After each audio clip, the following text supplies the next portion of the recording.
ช่องระฆังทองสวัสดีค่ะคลิปนี้มาดูแนวทางลาวพัฒนาของเจนุกบารมีมหาเฮงนะคะ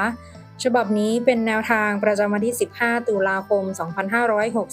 2568ลาวพัฒนาวันนี้เจให้เด่นที่5ฟันที่5นะคะตัวเน้น59ชุด2ตัว50 58 57ชุด3ตัว954ตัดเล่นตามชอบได้เลยนะคะแนวทางโดยเจนุกบารมีมหาเฮงค่ะแนวทางมีเข้ามีหลุดนะคะถ้าใครเห็นเลขก็ชอบค่อยตามแต่ถ้าไม่ชอบปล่อยผ่านก่อนได้เลยค่ะฝากกดไลค์กดแชร์กดติดตามพร้อมกดกระดิ่งแจ้งเตือนเพื่อที่จะไม่พลาดคลิปใหม่ๆจากช่องระฆังทองด้วยนะคะขอบพระคุณทุกท่านที่เข้ามารับชมค่ะ